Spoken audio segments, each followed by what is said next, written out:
श्री महाराज की कृपा से इस तपो गादी पर बैठने वाले, विराजमान होने वाले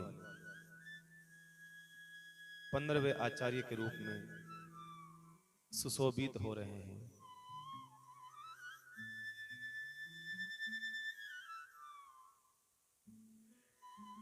भगवान से यही प्रार्थना करते हैं हम सब कि वर्तमान आचार्य श्री दीर्घायु हो और इसी प्रकार से रामसनेही संप्रदाय में आगे की ओर संप्रदाय को ले जाएं, क्योंकि कोई भी संप्रदाय हो उसको दायित्व जो है उसका विशेष करके जो मुखिया होता है संप्रदाय का उसका ज्यादा होता है।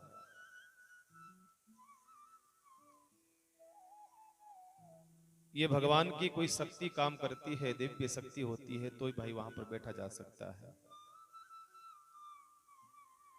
क्योंकि ये जो गादी है शाहपुरा की बड़ी तपी हुई गादी है, बड़ी साधना से तपी हुई गादी है, हर कोई नहीं बैठ सकता है।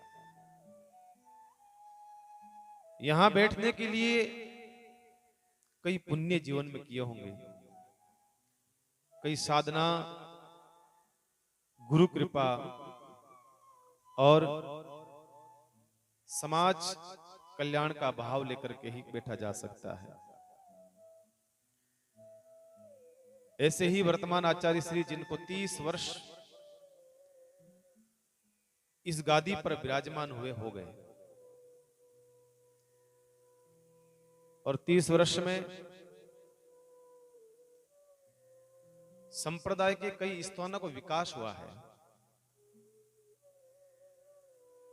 आप देखिए, आप सोडा को आप जानते थे, सब सोडा गए हो ना, सोडा धाम को आपने पहले का स्वरूप देखा है और आज का स्वरूप देखा है, कितना अंतर आया है।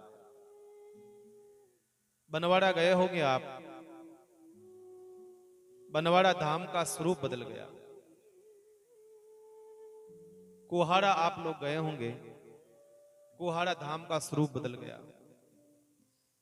चांदसेन आप गए होंगे, चांदसेन का स्वरूप बदल गया। भीलवाड़ा रामद्वारा का पूरा स्वरूप बदल गया और कई रामद्वारे विकास हुए हैं। अन्य कई छोटे मोटे स्थान, उन स्थानों का विकास वर्तमान आचार्य श्री ने किया है, क्योंकि कहीं न कहीं उस गादी पर बैठने वाले व्यक्ति के पीछे जरूर कोई दिव्य शक्ति काम करती है साहब। बाकी आज अवस्था हम देखते हैं कि उस अवस्था में कोई व्यक्ति पहुंच जाता है, उसके लिए उठाना पड़ता है, लोगों को बिठाना पड़ता है, बोलना तो बहुत दूर की बात है भैया। और आज भी आचार्य श्री जब कभी भी ऐसे कार्यक्रम होते हैं, हमने देखे हैं, धर्म देश की रक्षा हितार्थ कोई कार्यक्रम होते हैं तो उनकी जब ओजस्वी वाणी हम सुनते हैं, मेरा राम भी उनके साथ में रहा है, जब उनकी ओजस्वी वाणी सुनते हैं तो ऐसा लगता है कि महाराज कोई 25-30 साल का युवा भी उनके पीछे है। आज भी उस अवस्था में पहुंचने के बाद में भी वो चीज का दर्शन होता है। इसलिए कितनी व्यस्तता रहती होगी महाराज। फूलडोल में हम देखते हैं आचार्य श्री को 24 घंटे में से सिर्फ कोई 3-4 घंटे सोने को मिलते हैं और बाकी जाग करके घंटों घंटों बैठक करके सब भक्तों से मिलना, प्रवचन करना, सत्संग करना, कई कार्यक्रम करते रहते हैं। तो कहीं न कहीं सब आचार्यों ने अपने अपने कार्यकाल में बहुत कुछ किया होगा और कराई है। इसी प्रकार से वर्तमान आचार्य श्री ने भी इस रामसने संप्रदाय शाहपुरा में विकास में कोई कमी नहीं रखी किसी प्रकार की, और करते जा रहे हैं, रात और दिन चल रहे हैं। संप्रदाय की परंपरा, संप्रदाय की मर्यादा, संप्रदाय के संत, संप्रदाय के भक्त, सबको साथ में लेकर के चलते हुए चल रहे हैं। इसलिए हम यही श्री महाराज से प्रार्थना करते हैं, आप स्वस्थ रहें, आप निरोग रहें, आप दीर्घायु हो, और आपके ऊपर भगवान की कृपा सदैव बनी रहे। क्योंकि जहां पर कृपा राम की हो ही, भगवान की कृपा जिस पर रहती है उसका कुछ भी नहीं बिगड़ता है। एक घर को चलाना, एक परिवार को चलाना एक व्यक्ति के लिए बड़ा मुश्किल होता है, बड़ा मुश्किल होता है। आप लोग ग्रस्त लोग हो, आप सब जानते हो। एक घर को चलाते हो तो महाराज कोई कुछ कहता है, कोई कुछ कहता है, सबकी बातें सुन सुन करके घर को चलाना पड़ता है। इसी प्रकार से संप्रदाय का भी यही सिस्टम है भैया। कई बातें सुननी पड़ती है, कभी संतों की बातें सुननी पड़ती है, कभी भक्त लोगों की बातें सुननी पड़ती है। कई लोग कह देते हैं, कुछ भी कह देते हैं, सुनना पड़ता है कुछ भी। मैं तो महाराज करने गया, मां को महाराज बोली ही को नहीं, तो क्या हुआ? कोई बात नहीं, आपने अपना कर्तव्य निभाया, आपने अपना कर्तव्य निभा दिया, बस आप खाली हो जाओ। आपको ये बोलने का भी अधिकार नहीं है। अगर गुरु निष्ठा है तो ध्यान से सुन लेने, एक बात मैं गौर से आप लोगों को कहना चाहता हूं। आदमी का दिमाग जो होता है हर समय हर स्थिति में नहीं रहता है। हो सकता है उनका चिंतन और कुछ चल रहा होगा, आपने प्रणाम भी किया होगा, झुके भी होंगे, प्रसाद चढ़ाया होगा, लिफाफा रखा होगा, नोट रखे होंगे, कितने भी कुछ रखा होगा। हो सकता है कि उस व्यक्ति का चिंतन कुछ और रहा होगा, नहीं बोल पाया, तो कोई बात नहीं, आप अपना कर्म करते रहो। बस प्रणाम करा, वापस बोले या न बोले, पूछा या न पूछा, छोड़ो, आप अपना काम करो बस। बाकी आप कमी निकालने लगोगे तो फिर मतलब नहीं, जाने का भी मतलब नहीं भैया। आप अपना कर्तव्य पूरा करो। हमें भी कहते हैं महाराज, राम राम बोलियो, राम जी बोलो कि नहीं, राम राम बोलिया करो। अरे भाई, तो भाई कोई बात नहीं, हो सकता है कि कहीं ध्यान और कहीं चला गया होगा, हो सकता है।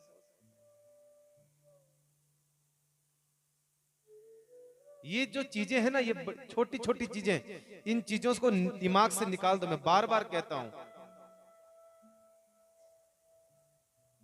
इन चीजों को दिमाग से निकाल दीजिए आप। हमने करा प्रणाम, ये करा, वो करा, ये करा, आपने देखा ही नहीं, वो नहीं करा। बहुत कुछ सुनने को मिलता हमारे सामने। महाराज श्री को बहुत कुछ लोग कह देते हैं, फिर भी महाराज श्री ने आज तक कभी भी कुछ नहीं। बहुत ज्यादा मैं कहता हूं, मैं साथ में रहा, इतना धैर्य है, इतना धैर्य है महाराज, बिल्कुल धैर्य है। कोई कुछ कह देता है, सुनते जाते हैं। मैं कहता रहता हूं, कभी आप इतना आपसे कुछ कहते हैं, आप कुछ फरमाते नहीं हो, कुछ कहते नहीं हो, क्या बोलना। हमारे हैं इसलिए हमें कहेंगे, बाकी किसको कहेंगे भैया। भाई देखो, कहा किसको जाता है, जो हमारा है उसको कहेंगे। ये हमारे अपने हैं, समाज के लोग हैं, ये हमको नहीं कहेंगे तो किसको कहेंगे। डांटना भी होगा तो हमें डांटेंगे, प्रेम भी करना होगा तो हमसे ही करेंगे। इसलिए मैं ये कहना चाहता हूं कि जीवन में कभी भी आपने जो कर्म करा है ना, जो सत्कर्म करा है आपने बस भूल जाओ उस चीज को। कुछ चीजें, कुछ पीड़ा, मैं मानता हूं कि आपके ऐसी पीड़ा हुई, आचार्य श्री की आपकी अर्जी आपने लगाई, हो सकता है किसी कारणवश अर्जी स्वीकार नहीं हुई। यहां कुछ ऐसे लोग हैं जिन्होंने कहा हमारा मन तो खट्टा हो गया, बस इतनी ही आपकी कैपेसिटी थी, इतना ही आपका धैर्य था।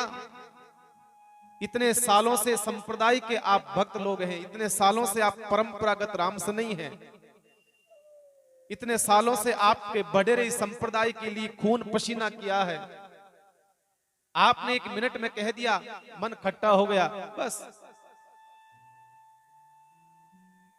हो सकता है किसी कारणवश स्वीकार नहीं हुई हो, पर यह चीज दिमाग में कभी नहीं आनी चाहिए। और जब राम सनी परंपरा भक्तों के मन में ऐसा आता है तो फिर जो भाविक भक्त हैं उनका तो फिर कहना ही क्या।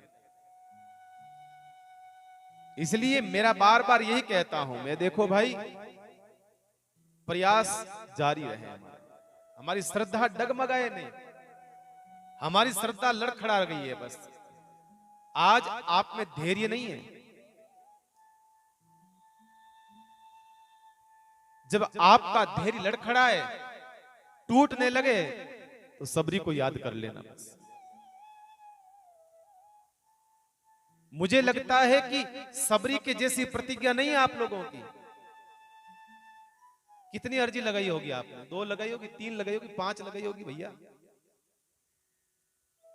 सबरी का जीवन बीत गया लेकिन उनकी धैर्य नहीं टूटा। सबरी ने कहा कोई बात नहीं, आज नहीं आया है राम, कल आएंगे, कल नहीं परसों आएगा, आएगा। हमारे संप्रदाय के आचार्य हैं भैया, हमारे लिए वो श्री महाराज का स्वरूप है। हम गाते हैं ना, आरती गाते हैं ना, आरती में आता है श्री महाराज के स्वरूप, ऐसा कुछ शब्द भी आता है शायद। महाराज श्री अवतार है। इस गादी पर बैठने वाला प्रत्येक आचार्य महाराज श्री का ही स्वरूप, श्री महाराज का ही स्वरूप है।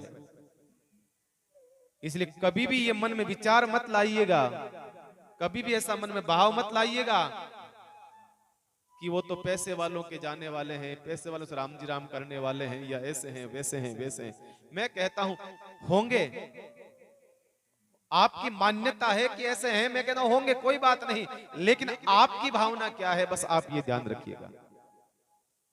आपकी श्रद्धा क्या है बस आप इसका ध्यान रखना, ये बात। इसलिए गुरु निष्ठा कभी डगमगाए नहीं। अर्जी का मतलब प्रार्थना है, अर्जी का मतलब निवेदन है, और निवेदन तो गुरुदेव से जिंदगी भर किया जाना चाहिए। चाहे गुरुदेव उस निवेदन को स्वीकार करे या ना करे, वो गुरुदेव की इच्छा है। हमारी अर्जी स्वीकार करे या न करे वो उनकी इच्छा है, पर हमारा कर्तव्य है कि हम जिंदगी भर उनसे प्रार्थना करते रहे, महाराज हमारी कुटिया में पधारो, आप हमारी कुटिया में आइए, आप जिंदगी भर आप प्रार्थना करते रहिए बस। और जिस दिन आप कमी ढूंढने लगोगे उस दिन तो भैया भगवान में भी कमी निकल जाएगी, ठीक है, परमात्मा में भी कमी है, वो भी पूर्ण नहीं है परमात्मा। इसलिए पिछले 30 सालों से अनवरत रूप से रात दिन हम देखते हैं भाई, हम भी कथा करते हैं तो 7 दिन के बाद में हम कहते हैं भाई अब थोड़ा समय चाहिए, 5-10 दिन का कथा फिर लेंगे।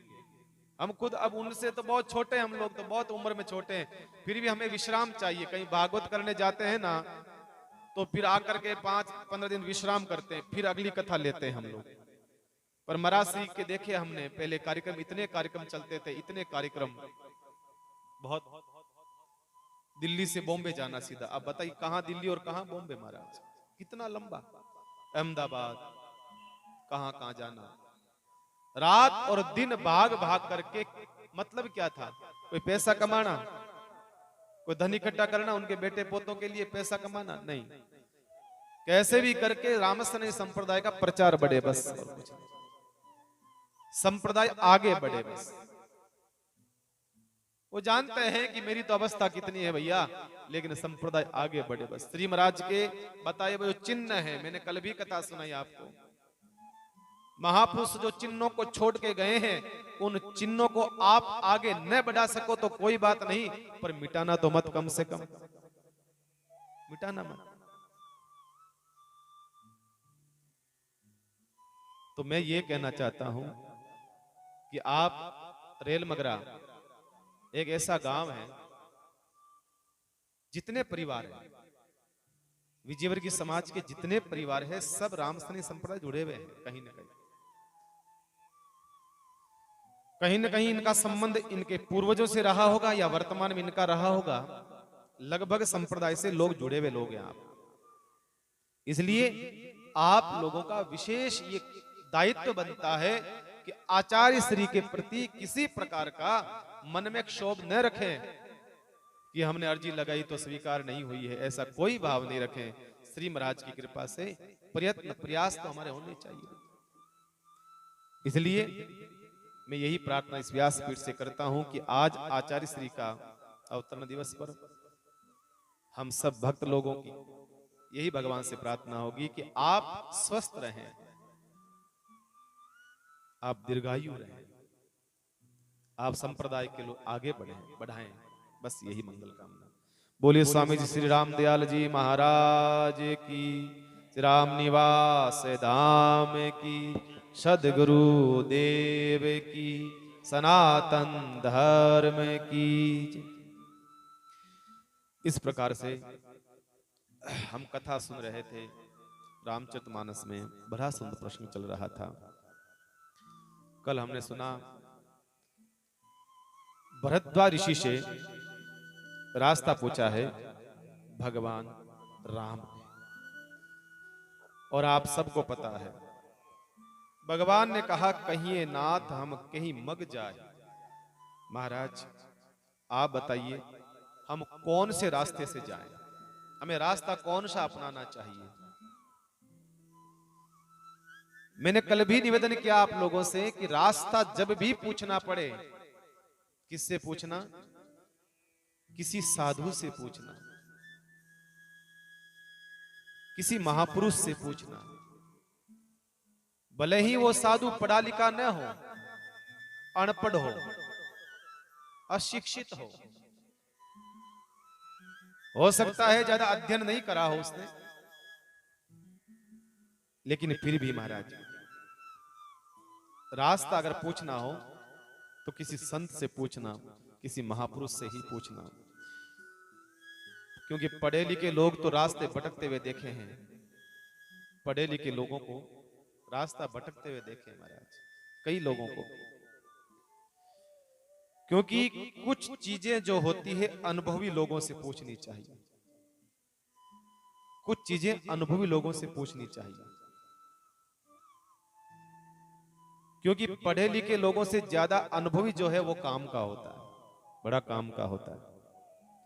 क्योंकि पढ़ा लिखा जो होता है वो तो किताबों से होता है, और अनुभवी जो होता है वो ठोकरें खा करके होता है। अनुभवी जो आदमी होता है ना, वो ठोकरें खा करके होता है। आप आगे एक प्रसंग सुनोगे, आगे एक प्रसंग आएगा। निषाद राज भरत जी के ऊपर चढ़ाई करता है, अपनी सेना लेकर के आक्रमण करने की तैयारी करता है। उसी समय एक वृद्ध व्यक्ति को छींक आई। उसने कहा भाई निषाद छींक आ गई, इसका मतलब तुम गलत कर रहे हो, तुम्हें युद्ध नहीं करना चाहिए। कहा आप कैसे कह सकते हैं? कहा मेरा अनुभव कह रहा है। जिसने छींक ली वो भी कोई 80-90 साल का आदमी रहा होगा। उसने कहा मेरा अनुभव कह रहा है कि तुम जो कर रहे हो ये गलत नहीं, गलत है, चढ़ाई मत करो। और उसकी बात को उसने माना तो महाराज कितने लोग बच गए, नहीं तो कितने लोग मारे जाते। इसलिए मैं बार बार कहता हूं कि रोज जो है आधा एक घंटा बुजुर्ग लोगों के पास में बैठना चाहिए रोज। बालकों से कहूंगा, पर बालक तो कोई है ही नहीं, किसको बोले अभी यहाँ पे तो महाराज, कोई टाबर ही नहीं अटके ने क्या भाई। मेरा बच्चों से निवेदन है, बहनों से निवेदन है कि रोज का आधा एक घंटा जो है हम बुजुर्गों के पास बैठे भैया। आप कहोगे महाराज उससे क्या मिलेगा, हमें क्या फायदा है? फायदा बहुत फायदा है, बहुत ज्यादा फायदा है भैया। आपके जीवन में कई वर्षों तक आपने जो अनुभव नहीं किया, वो 1 मिनट में वो बात बता देते हैं, 1 मिनट में। इसलिए मैं बहुत इन चीजों का थोड़ा ध्यान रखता हूं। इसलिए शाम के समय हमारे ये माठ साहब है, नंदलाल जी है, सब बैठ जाते थे, एक अच्छा लगता है। इनकी दृष्टि में मेरा पद बड़ा है, इनकी दृष्टि में इनके लिए एक पद बड़ा है, एक सम्मान है कि हमारे धर्म गुरु है, हमारे संत हैं।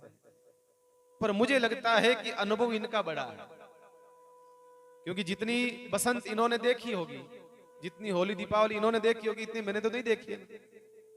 इसलिए मेरा ज्यादा बहुत ऐसा लगता है कि ऐसे लोगों के पास बैठना चाहिए जहां पर हमें कुछ मिलता रहता है, अच्छी अच्छी बातें मिलती है, व्यवहारिक ज्ञान मिलता है। स्कूल में नहीं मिलेगा, ध्यान रखना।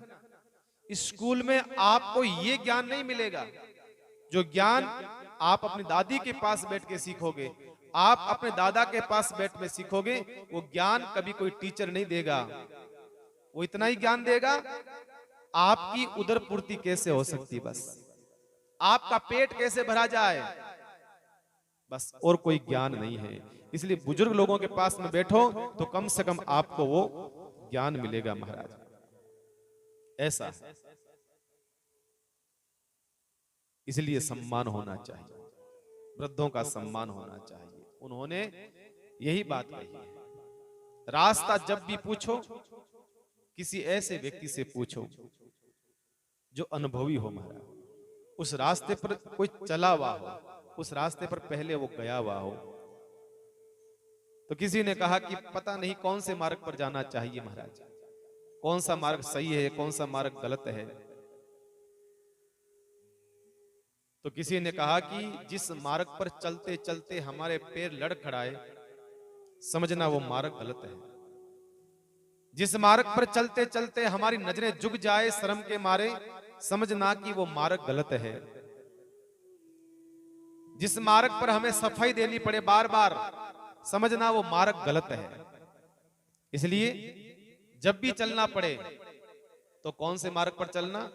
सत्य के मार्ग पर चलना, बस। और आप सब जानते हैं कि जो सत्य का जो मार्ग है वो बड़ा कठिन है महाराज, बड़ा मुश्किल है, और उस पर चलना हर किसी के बस की बात भी नहीं। आप सब जानते हैं हर किसी के बस की बात नहीं है। इसलिए स्वामी रामचंद्र जी महाराज ने तो इस मार्ग को क्या कहा है?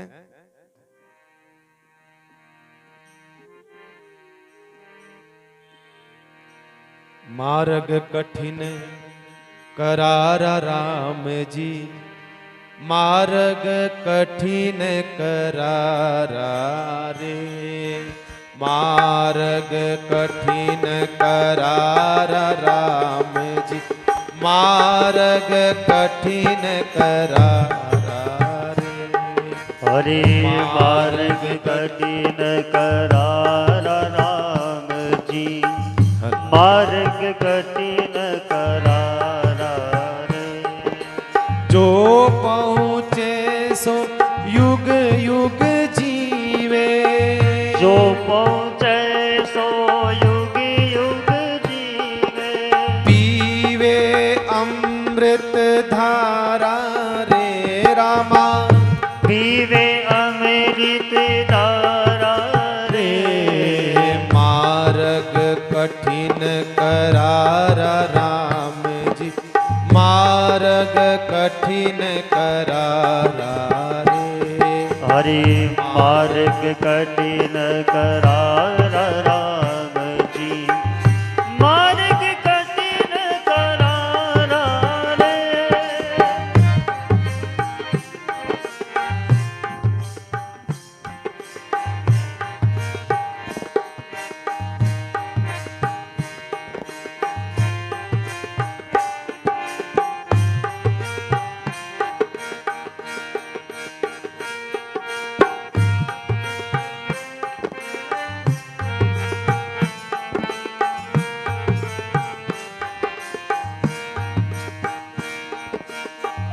आसा नदी अपूर्ण आडी, लालच लोभ कराड़ा रे रामा, लालच लोभ करारा रे रामा।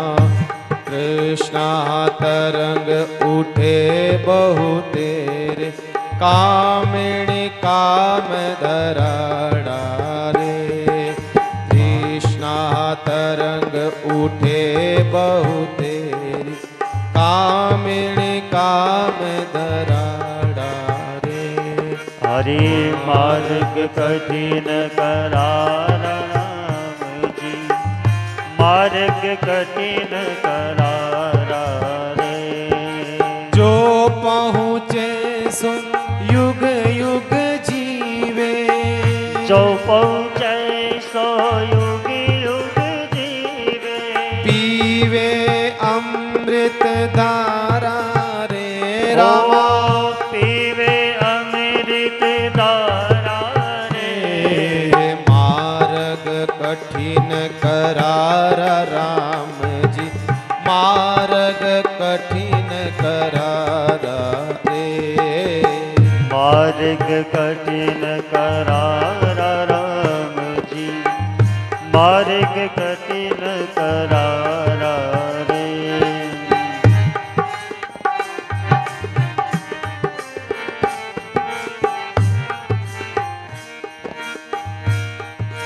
मोमान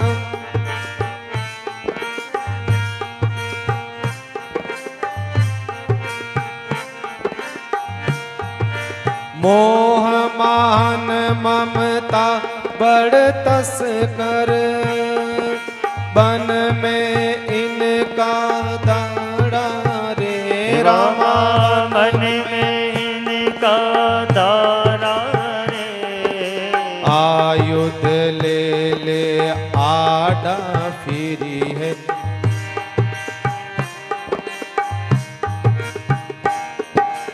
आयुध ले ले आड़ा फिरी है, करिए बहु विधि राड़ा रे। आयुध ले ले आड़ा फिरिए, करिए बहु विधि राड़ा रे। मार्ग कठिन करारा राम जी, मार्ग कठिन करारा रे। जो पहुँचे सो युग युग जीवे, जो पहुँचे सो युग युग जीवे। पीवे अमृत धारा रे रामा, पीवे अमृत धारा रे। मार्ग कठिन करारा राम जी, मार्ग कठिन करारा रे। हे मार्ग कठिन करारा राम जी, मार्ग कठिन करारा रे।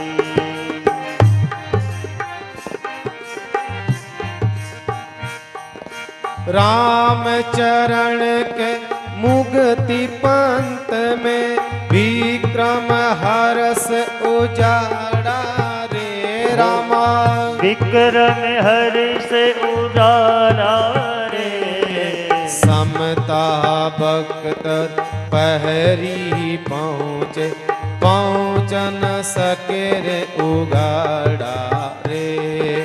समता भक्त पहरी पहुँचे, पहुँच न सके उगाड़ा रे। मार्ग कठिन करारा राम जी, मार्ग कठिन करारा रे। मार्ग कठिन करारा राम जी, मार्ग कठिन करारा रे। मार्ग कठिन करारा राम जी, मार्ग कठिन करारा रे। जो पहुँचे सो युग युग जीवे, हुई वे अमृत अमृत धारा रे रामा पीवे अमृत धारा रे मार्ग कठिन करारा राम जी मार्ग कठिन करारा रे मार्ग कठिन करारा राम जी मार्ग कठिन करारा रे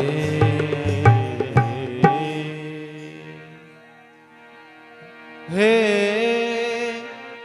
जो पहुँचे सो युग युग जीवे पीवे अमृत धारा रे रामा पीवे अमृत धारा रे मार्ग कठिन करारा राम जी मार्ग कठिन करारा रे जो पहुंचे सो युग युग जीवे जो वहां पहुंच गया एक बार वो फिर अमर हो गया महाराज। ध्रुव जी महाराज वहां पर पहुंच गए तो आज चमक रहे हैं। प्रहलाद जी महाराज पहुंच गए तो आज युग युगांतर तक कितने लाखों वर्ष बीत गए हैं भाई। सतयुग में वे थे ध्रुव जी महाराज, सतयुग में वे थे प्रहलाद जी महाराज और सतयुग के बाद त्रेता युग आया, द्वापर आया, कलयुग आया। जो पहुंचे सो युग युग जीवे पीवे अमृत धारा। भगवान के नाम की अमृत धारा जिसने पी ली कहते हैं महाराज वो युग युगांतर तक उसको याद रखते हैं। तो इसलिए पहली बात तो इस मार्ग पर चलना बड़ा मुश्किल काम है भैया, बड़ा मुश्किल काम है। और कोई चल भी जाता है तो फिर महाराज युग युगांतर तक उसको कोई भूल नहीं सकता है महाराज। मैंने पहले भी कहा कि इस व्यक्ति इस मार्ग पर कोई चलता है तो फिर अपने आप स्वतः कोई न कोई देवीय शक्ति पीछे से काम करने लग जाती है महाराज, कोई न कोई। कई लोग कहते हैं ना महाराज अब तो सत्य के मार्ग पर चलना कहां आजकल कहां चल सकते हैं। किसने रोका भाई, किसी ने थोड़ी रोका। कलयुग है, कौन सा कलयुग है। स्वामी रामचंद्र जी महाराज हुए इसी कलयुग में और कलयुग में जितने भक्त हुए इतने तो किसी युगों में वे भी नहीं भैया। जितने भक्त कलयुग में वे हैं उतने भक्त तो और किसी युगों में वे भी नहीं। इतने सारे भक्त हुए हैं, नामदेव जी महाराज, पीपा जी महाराज, स्वामी रामचंद्र जी महाराज, कबीर जी, रेदास जी, मीराबाई, तुकाराम जी, कई भक्त लोग होते हैं, ऐसी बात नहीं है। और अन्य युगों से तो मैं कहता हूं कि कलयुग बहुत अच्छा है, बहुत बढ़िया वाला है, बहुत बढ़िया है। क्यों? क्योंकि बहुत जल्दी भगवान की प्राप्ति होती है इसमें। अन्य अन्य कोई साधन आवश्यकता नहीं पड़ती है अगर नाम के साधन है आपके पास कोई काम। इसलिए भगवान से प्रार्थना करो, हे प्रभु कम से कम हमें आप ऐसी कृपा करो। मैं जब स्कूल में पढ़ता था तो एक प्रार्थना करवाते थे हमको, बहुत अच्छी प्रार्थना थी। इतनी शक्ति हमें देना दाता, मन का विश्वास कमजोर होना। इतनी शक्ति हमें देना दाता, मन का विश्वास कमजोर होना। हम चले नेक रास्ते पर, हमसे भूल कर भी कोई भूल होना। इतनी शक्ति हमें देना दाता, मन का विश्वास कमजोर होना। भगवान से प्रार्थना करो कि कम से कम इतनी शक्ति देवे कि तुम्हारे रास्ते पर चलते समय हमारा मन लड़खड़ाए नहीं, हमारा मन डिगे नहीं, बस इतनी शक्ति दे देना कि हम चल सके महाराज। इसलिए रास्ता पूछना है तो ऐसे संत से पूछो जो इस रास्ते पर चला हुआ है। परमार्थिक कोई साधु हो उसको साथ में पूछो। और भरद्वाज ऋषि वो परमार्थिक संत है। संसारी से पूछोगे तो संसारी अपना रास्ता बताएगा, किसी भी संसारी से पूछोगे तो। जो संगम के तट पर बैठा है, मतलब समन्वय के तट पर, जहां सभी विचारधाराओं का मिलाप होता हो, उसे कहते हैं समन्वय। सभी विचारधाराओं का जहां पर सम्मान होता हो, और संगम के तट पर ज्ञान, भक्ति और कर्म, ये तीन नदियां यहां आकर के संगम होता है। उस तट पर बैठे हैं कौन से ऋषि? भरद्वाज ऋषि। और महाराज उनका नियम है, वो सब संप्रदायों का सम्मान करते हैं। बस संप्रदाय का मतलब, संप्रदाय जो है बड़ा पवित्र शब्द है, बड़ा पावन शब्द है, लेकिन आजकल कुछ लोगों ने इस शब्द को अपवित्र कर दिया, सांप्रदायिक एक मुद्दा बना दिया है। बाकी संप्रदाय बड़ा पवित्र शब्द है महाराज। यहां पर शास्त्रों में संप्रदाय का अर्थ जो है संतों ने बताया है कि सम्यक रूप से प्रदान किया हुआ ज्ञान जो आ रहा है उसे संप्रदाय कहा है। सम्यक रूप से जो प्रदान किया हुआ ज्ञान जो आ रहा है, वो धारा जो आ रही है, उसे संप्रदाय करा है। जो विधि विधान से, जो परंपरागत प्रदान किया गया है, मतलब इसका कोई न कोई जनक है, इसका कोई न कोई मूल है, उसे संप्रदाय कहा है। तो हम इस संप्रदाय को, हम लोगों ने महाराज सांप्रदायिक एक मुद्दा बना दिया। महापुरुषों ने तो इस संप्रदाय को बड़ा पवित्र बताया है कि भाई जो भगवान के वहां से आया हुआ है, जैसे देखो कोई शिवलोक में, शिवलोक से भगवान शिव के चरणों से निकली हुई कोई धारा है, कोई परंपरा है। कोई गोलोक में बैठे भगवान कृष्ण के वहां से निकली हुई कोई धारा है, कोई विचार है। कोई वैकुंठ में बैठे हुए भगवान विष्णु के द्वारा कोई निकली हुई परंपरा है। कोई ब्रह्मा के द्वारा निकली हुई कोई परंपरा है। तो कोई न कोई जिसका जनक होता है। देखो विद्यालय तो एक होता है, पर उसमें सब्जेक्ट सब अलग अलग होते हैं। विद्यालय तो एक ही है, पर सब्जेक्ट सबके अलग अलग होते हैं। इसी प्रकार से कोई भगवान राम के द्वारा विचारों से मिलता है, कोई भगवान शिव के द्वारा निकला हुआ है, शैव है। अलग अलग परंपराओं से है। जो परंपरागत ज्ञान है, ब्रह्मा जी ने बृहस्पति को दिया, बृहस्पति ने नारद जी को दिया, नारद जी ने आगे महापुरुषों को दिया। ऐसे करते करते करते करते हमारे गुरुदेव को, हमारे गुरुदेव ने दिया, हमारे गुरुदेव ने हमको दिया, हमने किसी और को दिया। एक ऊपर से निकली हुई एक चेन है, एक परंपरागत एक है। यह होता है संप्रदाय। और इन संप्रदायों में आने के बाद में आदमी कहता है कि मेरा ही पंथ ठीक है, ये झगड़े का कारण बन जाता है। मैं श्रेष्ठ हूं, अच्छी बात है, पर मैं ही श्रेष्ठ हूं, ये झगड़े की कारण बन जाता है। मैं ही श्रेष्ठ हूं, नहीं भैया, आप स्वतंत्र हैं, अपने विचार रखने में आप लोग स्वतंत्र हैं, पर किसी के ऊपर थोपना, किसी के ऊपर थोप देना, ये गलत हो जाता है। इसलिए यहां ये देश जो है शुरुआत से ही स्वतंत्र विचारधारा का देश रहा है, थोपना नहीं महाराज, कभी भी नहीं।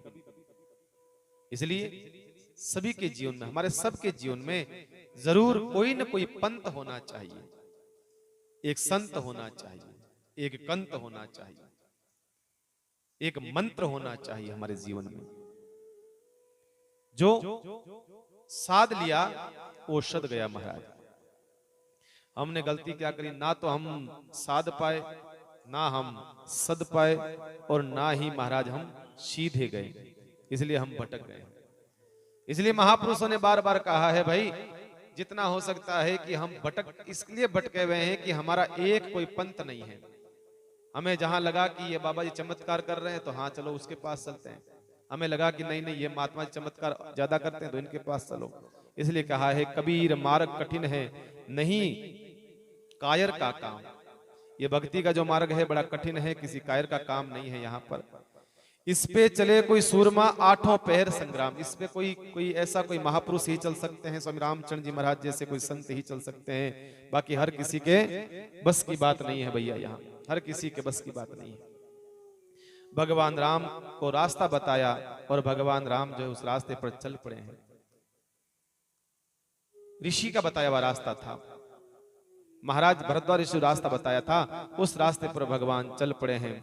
चलते चलते भगवान को लगता है कि सीता जी जो है थक गई होगी, तो कुछ गांव आते हैं, तो वहां पर जो है सीता जी कुछ देर के लिए भगवान सोचते हैं विश्राम करना चाहिए। तो यहाँ सीता जी को भगवान ने कहा कि कुछ पल के लिए यहाँ रुक जाइए, यहाँ विश्राम करते हैं, फिर आगे की यात्रा हम आगे की यात्रा करते हैं। भगवान कितना ध्यान रखते हुए जा रहे हैं महाराज सीता जी का, कहीं किसी प्रकार का कोई तकलीफ ना हो सीता जी को।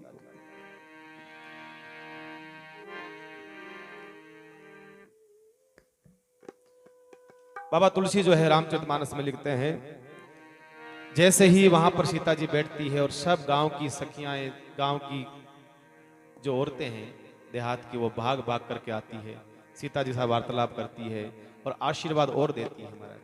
क्या आशीर्वाद देती है? पार्वती सम पति प्रिय हो,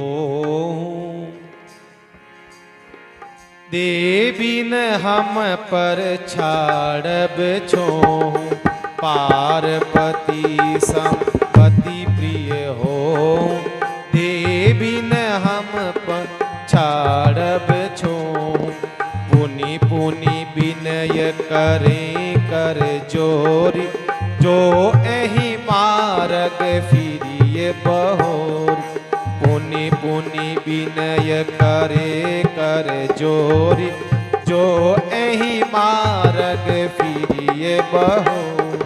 श्री राम जय राम जय जय राम, श्री राम जय राम जय जय राम, श्री राम जय राम जय जय राम, श्री राम जय राम जय जय राम, श्री राम जय राम जय जय राम, श्री राम जय राम जय जय राम, श्री राम जय राम जय जय राम, श्री राम जय राम जय जय राम, श्री राम जय राम जय जय राम, श्री राम जय राम जय जय राम, श्री राम जय राम जय जय राम,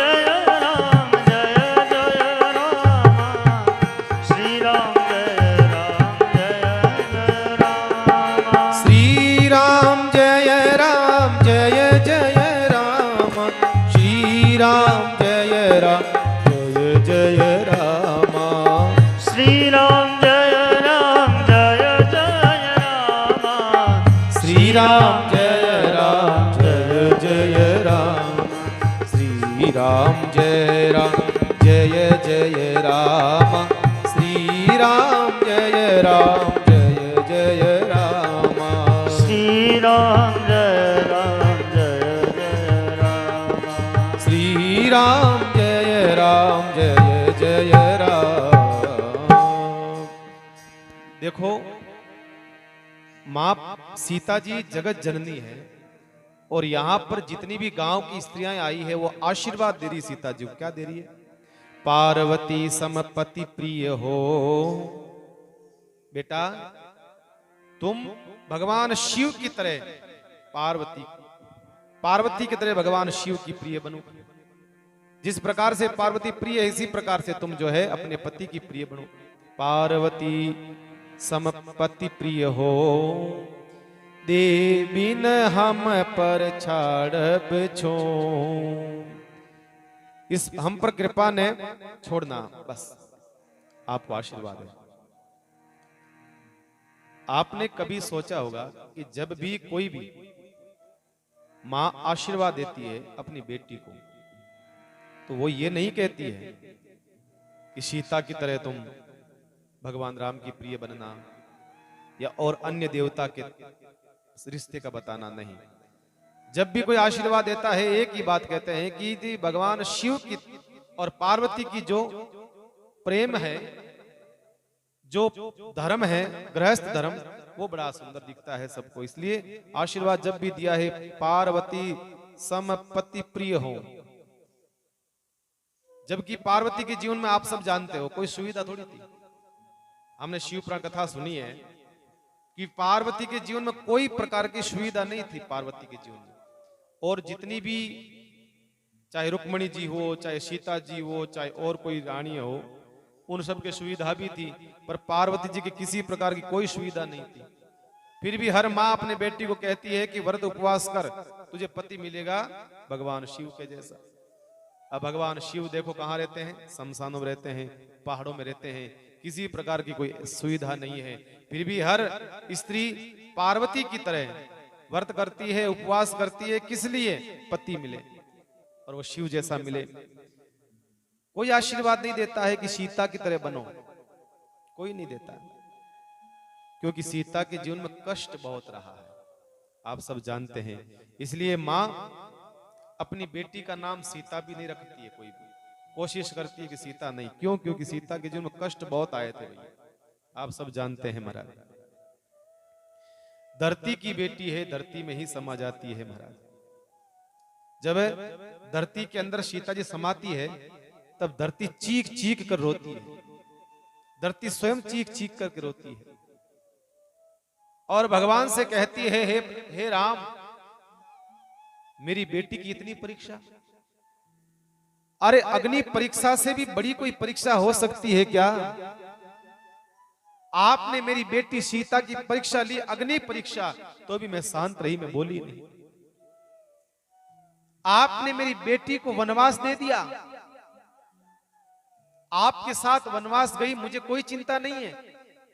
रावण सीता को लेकर चला गया, मुझे कोई चिंता नहीं, क्योंकि आप समर्थ थे, आप सीता को लेकर के आते, आप समर्थ थे। और उसके बाद में आपने सीता का त्याग कर दिया, और वो भी कब करा?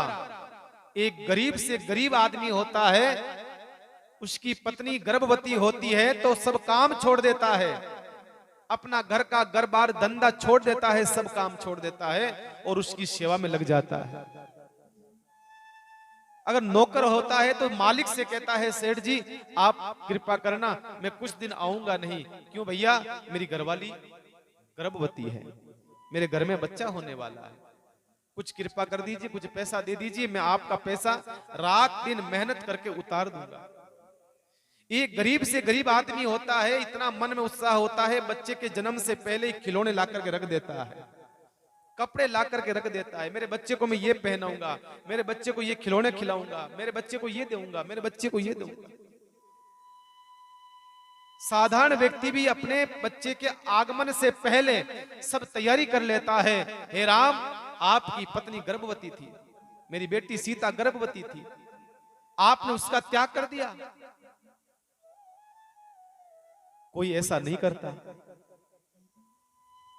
और सीता ने ये भी नहीं कहा, सीता ने ये प्रार्थना नहीं करी कि अभी मत छोड़ो मुझे। सीता चली गई तो भी मैंने सहन करा।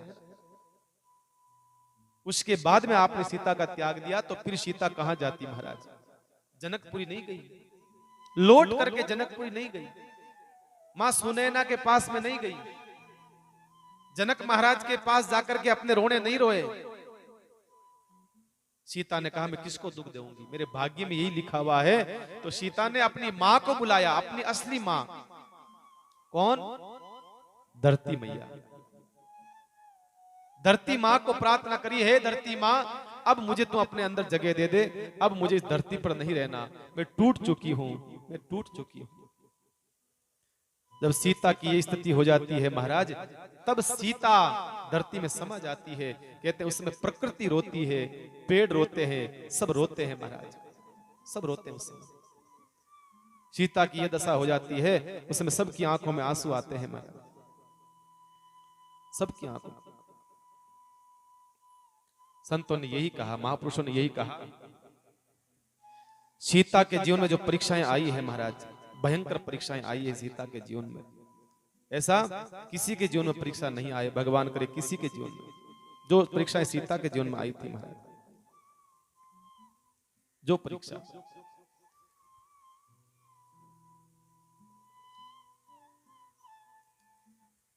क्योंकि पार्वती का वरदान इसलिए दिया जाता है कि भाई पार्वती की तरह प्रसन्न रहना, क्योंकि पार्वती भगवान शिव से कभी अलग नहीं हुई थी, सीता तो फिर भी अलग हुई थी, पर पार्वती कभी भगवान शिव से अलग नहीं हुई, कभी नहीं।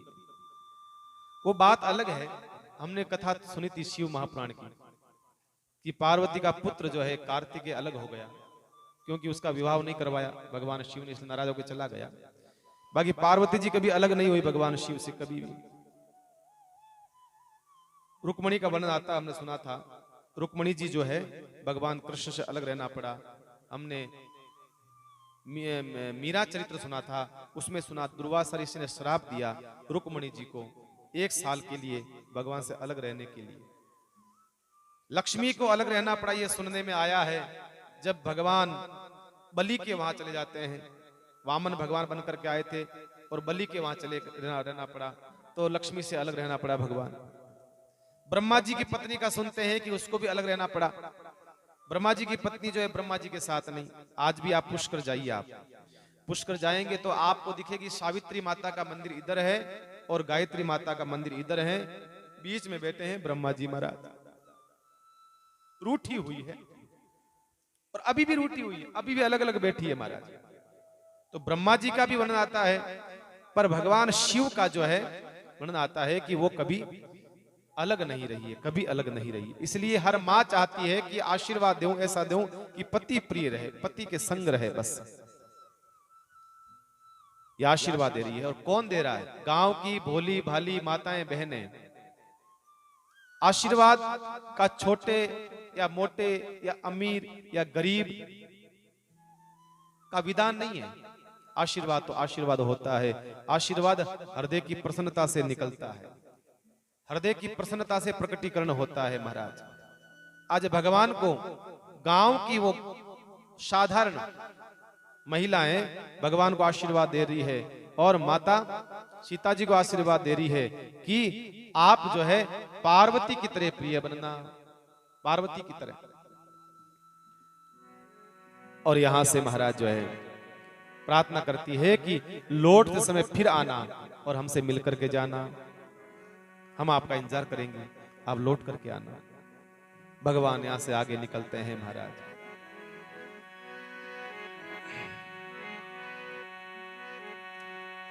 वो चंदा छुप जा रे बादल में, मारो राम गयो वनवास।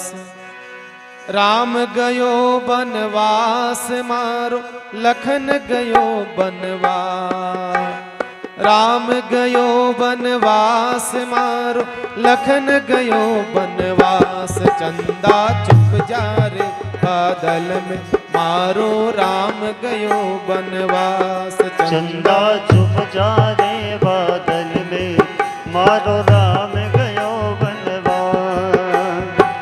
राम गयो वनवास, मारो लखन गयो वनवास। हो राम गयो वनवास, मारो लखन गयो वनवास। चंदा छुप जा रे बादल में, मारो राम गयो वनवास।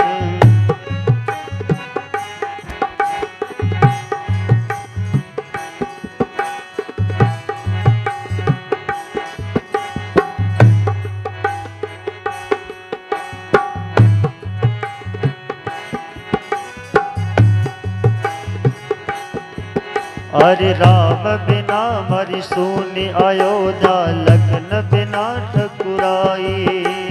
राम बिना मारी सुनी रे अयोध्या, लखन बिना ठुकराई। अरे राम बिना मरी सुनी अयोध्या, लखन बिना ठकुराई। राम बिना मारी सुनी रे अयोध्या, लखन बिना ठकुराई। अरे सीता बिना मरी सुनी रसोई। सीता बिना मरी सुनी रसोई। कौन करे चतुराहे? चंदा छुप जा रे बादल में, मारो राम गयो वनवास। चंदा छुप जा रे बादल में, मारो राम गयो वनवास। अरे राम गयो वनवास, मारो लखन गयो वनवास। राम गयो वनवास, मारो लखन गयो वनवास। वो चंदा छुप जा रे बादल में, मारो राम गयो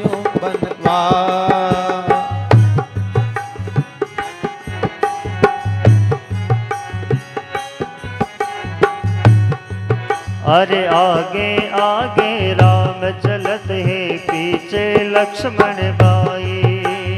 आगे आगे राम चलत है, पीछे लक्ष्मण भाई। अरे आगे आगे राम चलत है, पीछे लक्ष्मण भाई। आगे आगे राम चलत है, पीछे लक्ष्मण भाई। अरे बीच बीच में चलत जानकी, बीच बीच में चलत जानकी, शोभा वर्णन न जाए। चंदा छुप जा रे बादल, मारो राम गयो बनवास।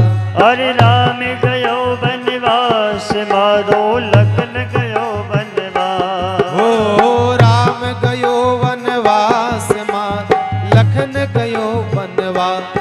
चंदा छुप जा रे बादल, मारो राम गयो वनवास।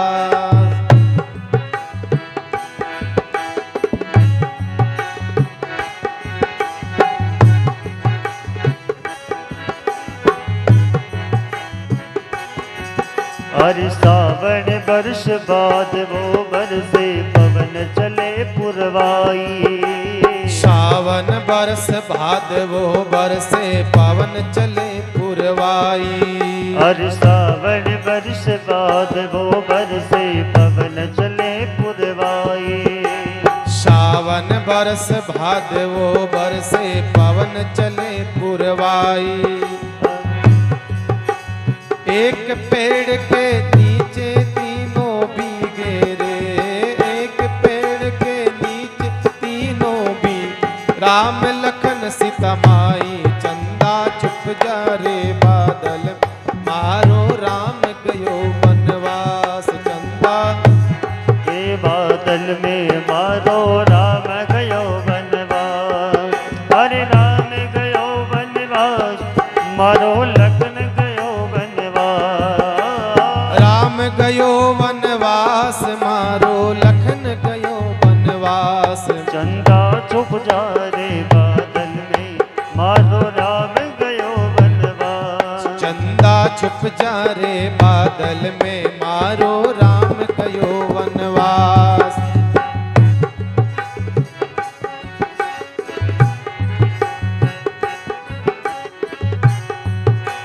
राम गयो वनवास, मारो लखन गयो वनवास। हो राम गयो बनवास, मारो लखन गयो बनवास। चंदा छुप जा रे बादल में, मारो राम गयो वनवास। चंदा छुप जा रे बादल में, मारो राम गयो वनवास। चंदा छुप जा रे बादल में, मारो राम गयो वनवास। चंदा छुप जा रे बादल में, मारो राम गयो बनवास। चंदा छुप जा रे बादल में, मारो राम गयो वनवास। मारो राम गयो बनवास, मारो लखन गयो वनवास, मारो राम गयो वनवास। महाराज जिस जिस नगर से निकलते हैं, भगवान सब भाग भाग करके आते हैं और भगवान से प्रार्थना करते हैं, हे प्रभु लौट करके जब आओ तो वापस इसी ही रास्ते से पधारना, आप इसी रास्ते से निकलना, हम आपका इंतजार करते हैं। और भगवान जब उन भोले भल लोगों की जब बातें सुनते हैं तो भगवान की आंख में आंसू आ जाते हैं। भगवान लक्ष्मण से कहते हैं, देखो तो सही लक्ष्मण कितने भोले लोग हैं महाराज, मुझे आशीर्वाद देते हैं और मुझे कह रहे हैं कि जब लौट करके आओ तो वापस इसी ही रास्ते से आना, हम आपका इंतजार करेंगे। भगवान निकले ही राम राज्य की स्थापना के लिए हैं, तो महाराज स्थापित करने के लिए निकले हैं राम राज्य। तो राम राज्य अयोध्या से नहीं, राम राज्य का शासन जो है ये महाराज अयोध्या से स्थापित होने वाला नहीं था। राम राज्य समाज के अति आदर्श प्रेम से भरी हुई अवस्था का एक नाम है। और वो महाराज जहां राजगद्दी पर बैठा हुआ राजा आम जनों से निकले मिलने के लिए और सभी को अपने हृदय से लगाता है, तब राम राज्य की स्थापना होती है। भगवान राम को लगा कि मेरे पिताजी दशरथ जी को तो समय नहीं है, मेरे पिताजी को तो समय नहीं है, इतनी जाकर के लोगों के बीच में कब तक लोगों के बीच में पहुंचे। कहते हैं कि जब राम जानते हैं, राम इस बात को जानते थे कि मैं तभी समझ गया कि मेरे पिताजी संभालने में असक्षम है। जब विश्वामित्र जी महाराज हमको लेने के लिए आए और विश्वामित्र जी महाराज ने दशरथ जी के सामने आकर के भीख मांगी, कहा असुर समूह सतावही मोही, हमें असुर जो है राक्षस परेशान कर रहे हैं, तो मैं समझ गया। और वो कहां कर रहे हैं? अयोध्या की सीमा में है। कहां था आश्रम विश्वामित्र जी महाराज का? अयोध्या की सीमा में ही था। भगवान राम ने विचार करा कि जहां दशरथ जैसा राजा बैठा है जिस अयोध्या में, उस अयोध्या में संतों को कोई राक्षस परेशान कर रहा है, तो फिर उस राजा का अर्थ ही क्या बचता है। उस समय मैं मर्यादा में था, मैं कुछ बोल नहीं सका। राम ने उसी समय मन में संकल्प ले लिया, उसी समय सौगंध खा ली कि जब मैं राज्य स्वीकार करूंगा तो सबसे पहले पैदल पूरे राज्य का भ्रमण करूंगा और देखूंगा कि कौन किस स्थिति में जी रहा है, और नगर छोड़ करके गांव में आए भगवान। इसलिए गांव को छोड़ा, भगवान बीहड़ जंगलों में आए, जंगलों में लोगों से मिले, जंगलों को भगवान ने छोड़ा। जो पशुवत जीवन जी रहे हैं लोग, उनके बीच में आए। अब ये निषाद राज, ये कौन है? पशुवत जीवन जीने वाले लोगों के बीच में आए भगवान। भगवान ने सोचा और आगे चलना चाहिए, तो जो लोग मांस खाते हैं, मदिरा पीते हैं, जो राक्षस लोग हैं, उन लोगों के बीच आए भगवान। लंका पहुंचे। भगवान जो है वहां तक की यात्रा करते हैं और भगवान जो है देखते हैं कि देखता हूं कि कौन दुख में है, कौन सुख में है। भगवान पूरे राज्य का निरीक्षण करने के लिए निकले हैं और भगवान ने फिर जो है महाराज राम राज्य की स्थापना का विचार आया। इस प्रकार से भगवान निकलते जा रहे हैं, निकलते जा रहे हैं, और उसी समय आगे चलते चलते आश्रम आया है। और वो आश्रम आया है महाराज भगवान के परम लाडले वाल्मीकि ऋषि का। राम का स्वागत करते हैं वाल्मीकि ऋषि। आश्रम के बाहर आए हैं, अपने ब्रह्मचारियों को लेकर के, थाली लेकर के, माला लेकर के भगवान की आरती उतारी है महाराज। राम ने पूछा, महाराज मैं भ्रमण करता करता आप संतों के दर्शन के लिए आया हूं, आप कृपा करें। और भगवान रात्रि वहां निवास करते हैं और भगवान वहां निवास करके भगवान उनसे बहुत सुंदर एक प्रश्न करते हैं, हे महाराज का बोलो क्या सेवा करें महाराज आपकी। भगवान ने कहा, हे ऋषि मुझे कोई स्थान बताइए जहां मैं सीता जी के साथ रह सकूं, मेरे भाई लक्ष्मण के साथ में रह सकूं, ऐसा कोई पवित्र स्थान हो मुझे आप वो बताइए। भगवान ने सब ऋषियों से कुछ न कुछ प्रश्न करे, कुछ न कुछ पूछा। अभी भरद्वाज ऋषि से क्या पूछा? रास्ता पूछा। वाल्मीकि ऋषि से क्या पूछा? रहने का स्थान पूछा। और आगे जाएंगे अगस्त ऋषि और आएंगे, उनसे क्या पूछेंगे? उनसे पूछेंगे महाराज राक्षसों के मारने की विधि क्या है, राक्षसों को कैसे मारा जाए, ये विधि बताइए महाराज। तो वाल्मीकि ऋषि को हंसी आ गई। वाल्मीकि ऋषि ने कहा, अब राम कैसी बात करते हो, आप मेरे से पूछ रहे हो कि मैं कहां रहूं। पहली बात तो आप ये बताइए कि ऐसी कौन सी जगह खाली है जहां आप नहीं हो। पहले मेरे प्रश्न का जवाब दीजिए आप, ऐसी कौन सा स्थान है जहां आप नहीं हो। क्योंकि हमने तो यही सुना है, हमने तो एक ही बात सुनी है प्रभु आपके बारे में, हरि व्यापक सर्वत्र समाना, प्रेमत प्रकट हो ये मैं जाना।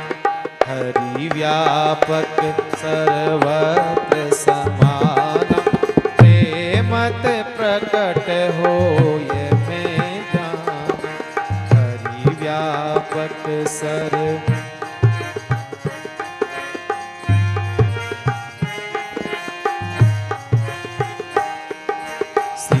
राम जय जय जय राम, श्री राम जय जय जय राम। श्री राम जय राम जय जय राम, श्री राम जय जय राम।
जय राम जय जय राम।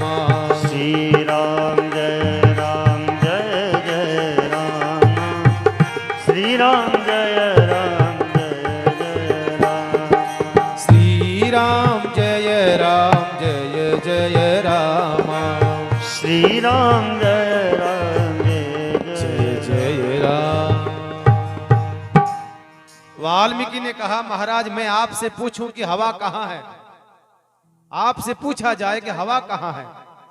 भगवान को तो सर्वत्र है, कहां नहीं है, बस यही बात है।